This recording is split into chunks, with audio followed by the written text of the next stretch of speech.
Oh dear. Okay, so Apple has just announced 4 iPhones. Yes, 4 iPhones. The tiny iPhone 12 mini, the iPhone 12, the iPhone 12 Pro, and the iPhone 12 Pro Max. So I'm just going to give you my brutally honest opinion about them, and then explain what was Apple thinking. So, last year's iPhone 11 and 11 Pros were actually really well received phones. And do you know why? It's because after years of Apple just kind of doing their own thing and just being Apple, it really felt like with the iPhone 11 phones, they were directly responding to what their users wanted. They lowered the price of the entry model to $699. They introduced an ultra-wide camera, and it was just so well integrated that using it just kind of felt like you were using your main camera and zooming out. They doubled down on battery, one of the historic weak points of the iPhone, and also started bundling in fast chargers. Now, on the face of it, with this new iPhone 12 series, it kind of looks like Apple's got a similar mentality of we're really listening to our customers, but it almost looks like they've taken it further. Like on the face of it, these iPhone 12 phones, they look like the biggest upgrade since the original iPhone 10. And most obviously, we've got a design overhaul. The iPhone 12s are incredibly boxy phones, and while I don't think everyone's going to like them, they might not be as comfortable as the iPhone 11s we have now, I do think it's a big move in the right direction. For starters, I've said this a few times, but the iPhone 5 and the iPhone 4, they're literally some of my favourite looking phones of all time ever. It's kind of hard to describe, but I'm just kind of drawn to the precision of a design like this. But it isn't just visual. See, boxy is also more space efficient than having to kind of build components around the curves you see on modern day phones. So that's at least a part of the reason that for iPhone 12, they've managed to pack everything into a body that's smaller from every dimension. They've managed to trim the bezels, much needed coming from that iPhone 11, which was starting to look very dated, all while using what they're saying is the strongest glass on a smartphone. Which you're probably tired of hearing. I'm pretty sure they say the exact same thing every year. But at the same time, did you see the number they quoted?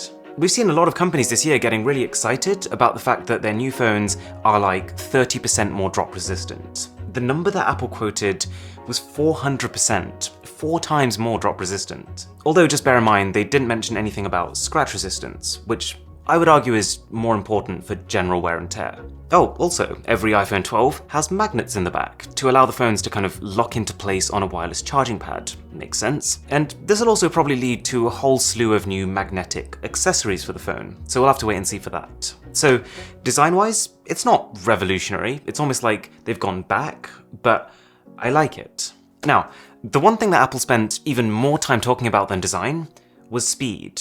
In fact, like, the entire theme of the event was high speed. Whichever one of these new iPhones you get, whether you get the base version of the iPhone 12 mini for $699 or the maxed out version of the iPhone 12 Pro Max, which will probably be $1,500, you're going to get the same Apple A14 chipset and 5G. And I would say both of these are more important than they seem. Because on one hand, right, every company improves their chips every year. So the fact that we're getting a new chipset is in itself not big news at all. The important thing is that 2020 is the year where smartphone chips are switching from a 7nm fabrication process to a 5nm fabrication process. Or, in simple terms, they've built the chip on such a small scale that they've managed to cram more power into an even smaller package. They're saying this is up to 50% faster than every other phone out there, with 30% more efficiency than last year. Hold off on those figures though, I'm gonna test them myself because the claims seem like a lot. But if that's even close to true,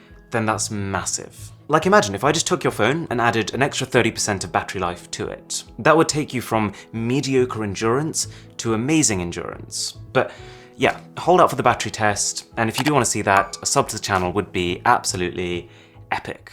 And then we've got the other side to that coin, the 5G.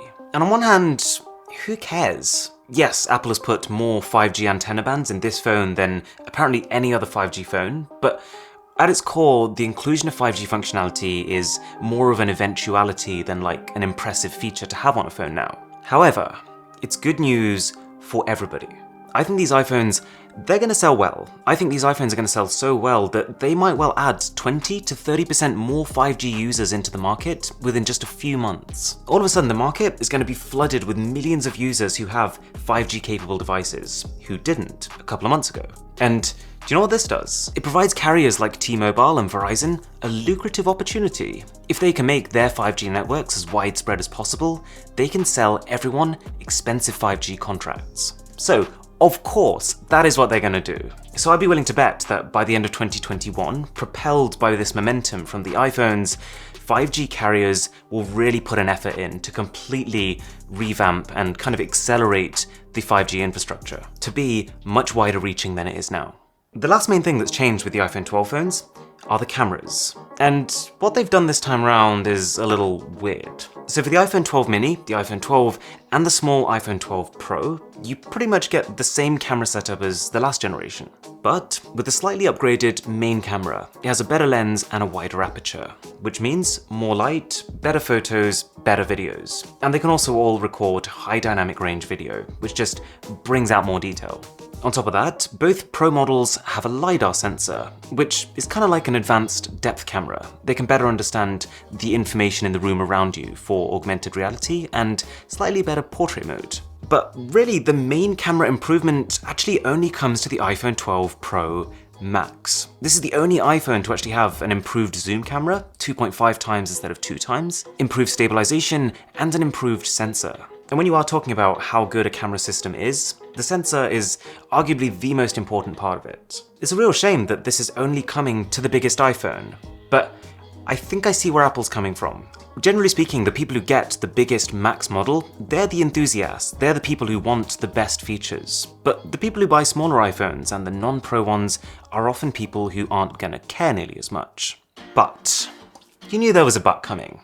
If you look at all these upgrades individually, it might look really impressive. But for the most part, in the Android world, we are very used to seeing upgrades like this. I don't think the changes we've seen on this generation of iPhone are anything like groundbreaking. I'd be willing to bet that we saw more improvements on Oppo's latest flagship, or Vivo's latest flagship, or Samsung's latest flagship compared to last year. And these new iPhone 12s, they are still kind of behind in some ways. Like, it is great that they've improved the lenses on the main camera, but the fact that most iPhone 12s are still using a tiny size sensor like they've done for years makes it now quite outdated hardware.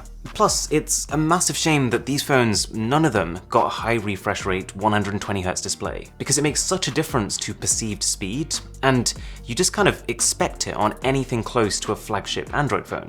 It's possible that they planned to, but then because of the virus and because factories had to shut down, they couldn't produce the parts in enough quantities. Because you gotta remember, when Apple sells phones, they sell many, many millions of units per model. So every component they get, they need it in scale.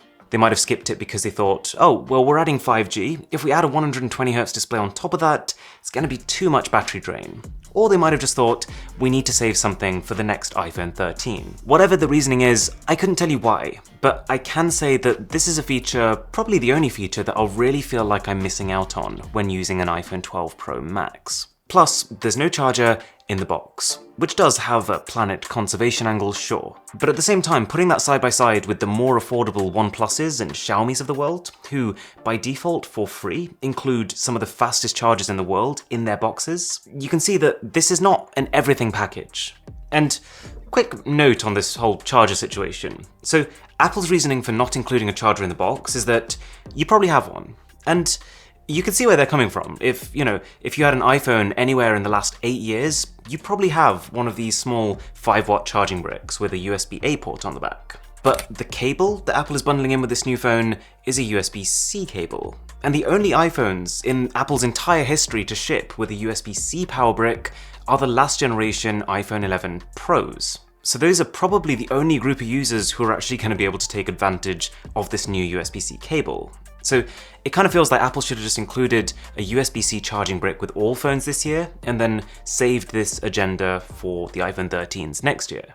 But there's one important thing that makes me much more excited than I should be for specs like this. See, the way that Apple's business model works is actually based on not overpromising. The way Apple builds its customer base, its loyalty, the way they manage to keep customers on iPhone for such a long period of time is, generally speaking, by not making claims that they can't hold themselves to, by not disappointing customers or misleading them, therefore building their trust. So what I'm trying to say is that even though I think we can agree, what we've seen is not bleeding-edge, groundbreaking technology, at the same time I think that we can trust that what they have announced will be optimized and will work just as well as advertised. And we know that for smartphones especially, that is often not the case. For a lot of phone manufacturers, their business model revolves around being first, around making incredibly bold claims, even if you don't necessarily hold yourself to those standards, and even if you don't really care too much about the execution once people have bought into them. So anyways, what's the bigger picture with the iPhone 12 phones? Is Apple about to crush the competition? Well, I think that this new redesign, combined with the fact that they've managed to keep the same $699 starting price as last year, the same $999 starting price for the Pro models as last year, this tiny iPhone 12 mini, which is arguably one of the only phones in that kind of size bracket that you could even consider calling premium, all amidst Android rivals becoming more and more expensive, means that, yes, I think these new iPhones are going to sell really well. Plus, while last year the cheaper iPhone 11 was a noticeably cheaper looking phone, this time round Apple's kind of put everything into the cheaper iPhones. They look like their flagship offerings. I really think that because Apple has realized that their future relies on subscription-based services like Apple Music, they're doing everything they can to get people away from Android and onto iPhone, even if it means releasing twice as many models, making their lineup more convoluted. Apple has made absolute sure that they've got an option at almost every possible budget. And I'm willing to bet that the reason Apple made that strange decision to make their Pro Max version so much better than the Pro version is to appeal to the people who would have previously bought an Ultra Android phone, like the Galaxy Note 20 Ultra, for example. Apple wants those users too. The iPhone 12 Pro Max is basically the iPhone 12 Ultra. Also, if you are considering buying an iPhone right now, even though Apple is selling this as one of their current phones, please do not buy the iPhone XR. It's 2-year-old hardware. For an extra $100, you are so much better off getting the iPhone 11. Anyways, if you enjoyed this video, I worked through the night to make it, so a sub to the channel would be absolutely incredible. Also, a lot more iPhone content coming soon. Anyway, my name is Aaron, this is Mr. Who's the Boss, and I'll catch you in the next one.